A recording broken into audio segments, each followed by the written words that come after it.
చేశాక నేను చేసేదాకా నిలబడతారే ఉంటుంది. సరే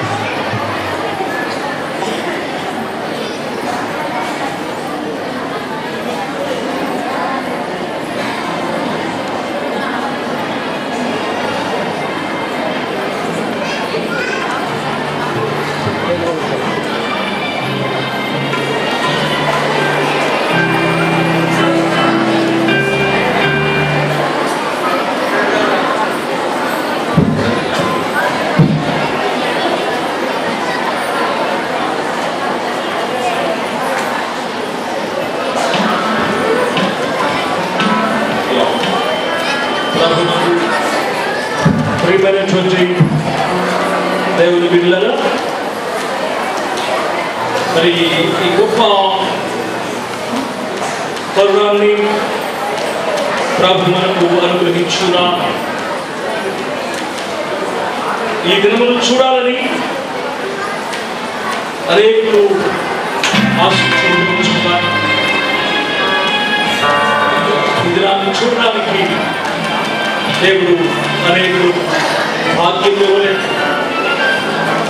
మరి నీకు నాకు మనందరికీ ఈ భాగ్యము ఈ సంతోషాన్ని మనకు కలుగజేసినటువంటి దేవదేవునికి మనం కృతజ్ఞత ఆస్తుతులు చెల్లించాలనుకున్నా.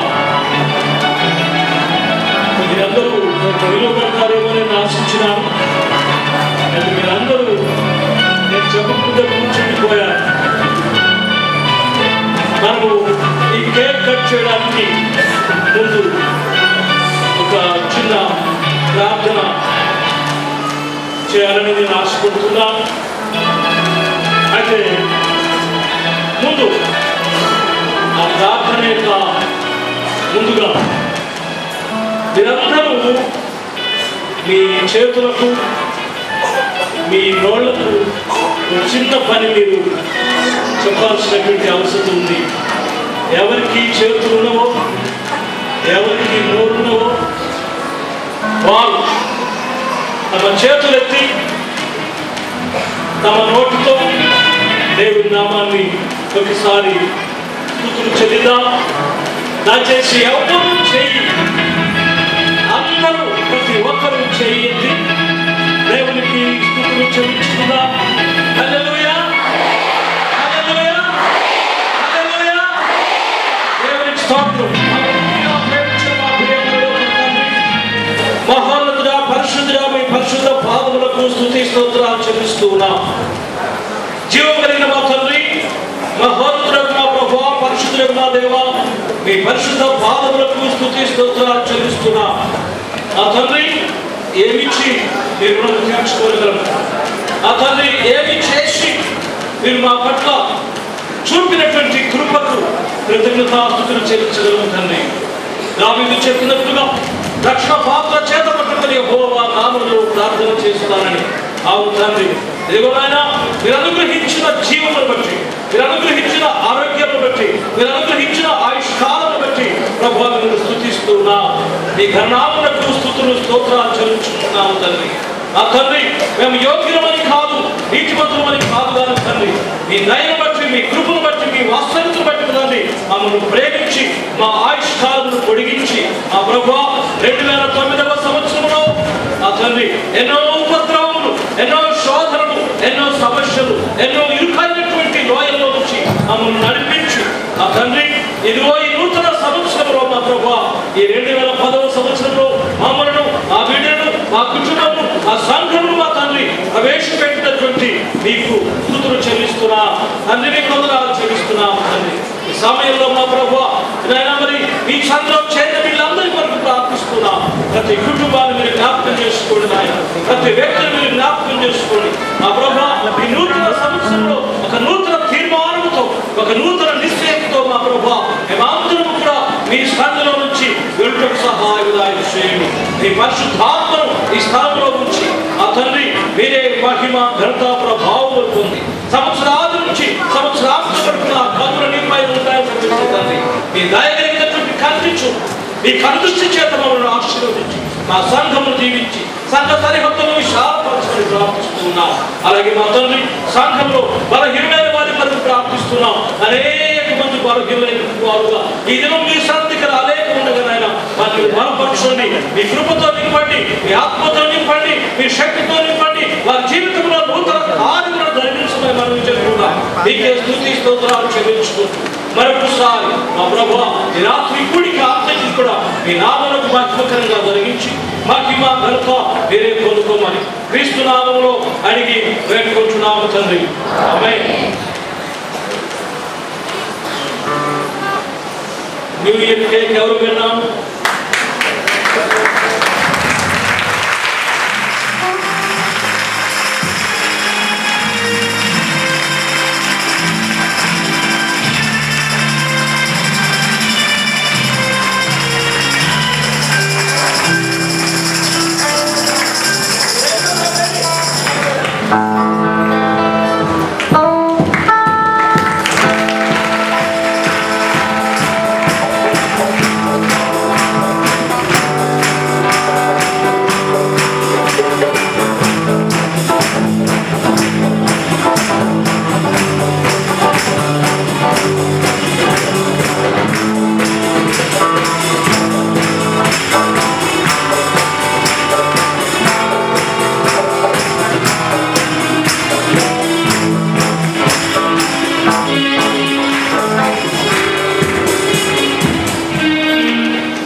చేసేటువంటి సమయంలో వాటిని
ఎవరికైనా ఇవ్వాలి కదండి. మొదటి క్యాలెండర్ నువ్వు సెక్రటరీ గారికి ఇద్దాం. సెక్రటరీ గారు పైన ఉన్నారు. ఓకే, మొదటి క్యాలెండర్ నుంచి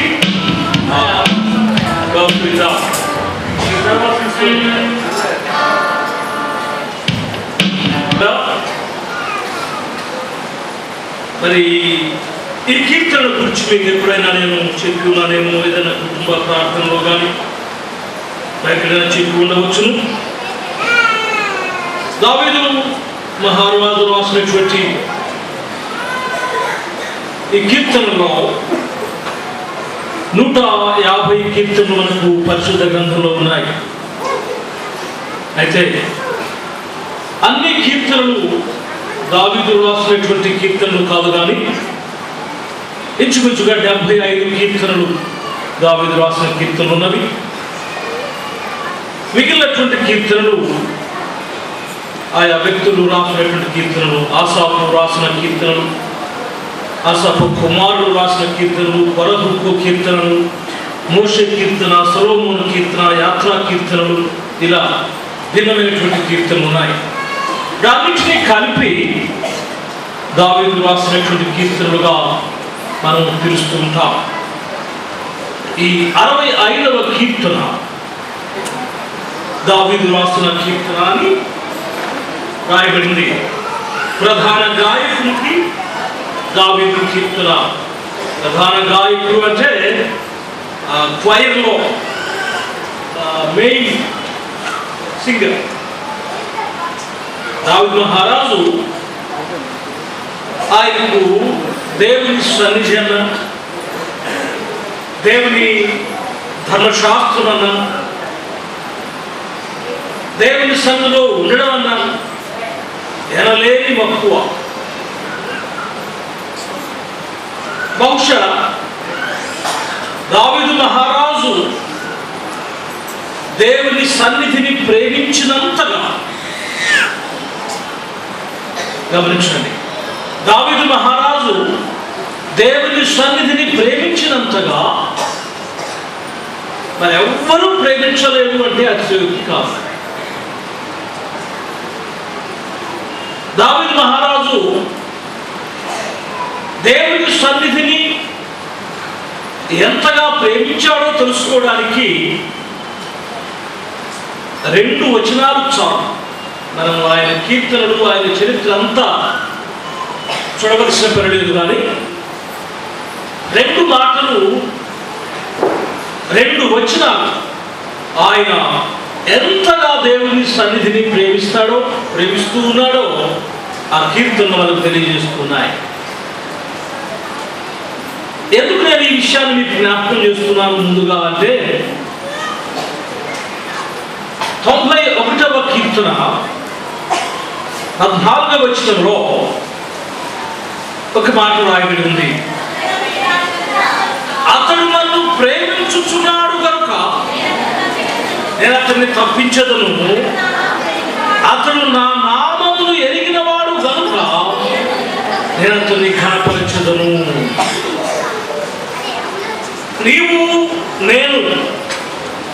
నీవు ఎంతగా దేవుని ప్రేమిస్తావో దేవుడు అంతగా నేను తప్పిస్తాడు. ఎక్కడి నుంచి తప్పిస్తాడు? శ్రమలలో నుంచి, శోధనలో నుంచి, కష్టములలో నుంచి, ఇరుకు ఇబ్బందుల్లో నుంచి, దుఃఖములో నుంచి నేను తప్పిస్తాడు.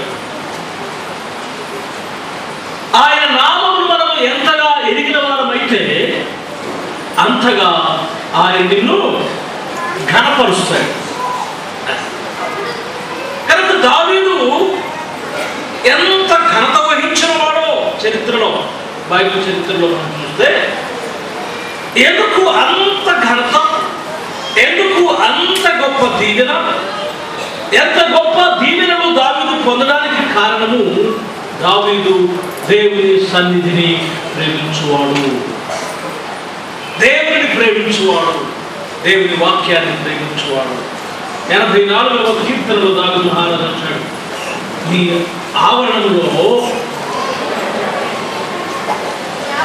ఆవరణంలో ఒక్క దినము గడుపుట 1000 దినముల కంటే శ్రేష్టము.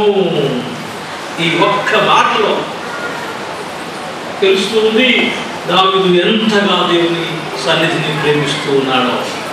నీ ఆవరణంలో ఒక్క దినము గడుపుట 1000 దినముల కంటే శ్రేష్టం. భక్తిహీనుల గుడారంలో నివాసము చేయుట కంటే నా దేవుని మందిర ద్వారం వద్ద, అక్కడ కదా, నా దేవుని మందిర ద్వారం వద్ద ఉండుట నాకు ఇష్టం. ఎంత అద్భుతమైనటువంటి భావం! రాత్రికాల సమయం ప్రియమైనటువంటి దేవుని బిడ్డలారా,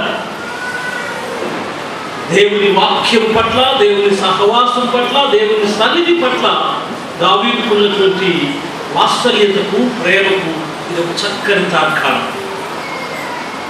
రెండవదిగా మనం చూసినట్లయితే 27వ కీర్తనలో 4వ వచనంలో రాయబడినటువంటి మాట, యెహోవా యొద్ద ఒక వరమడిగితిని, యెహోవా యొద్ద ఒక వరమడిగితిని. మనము దేవుని సన్నిధిలో ప్రార్థించడానికి కూర్చున్నప్పుడు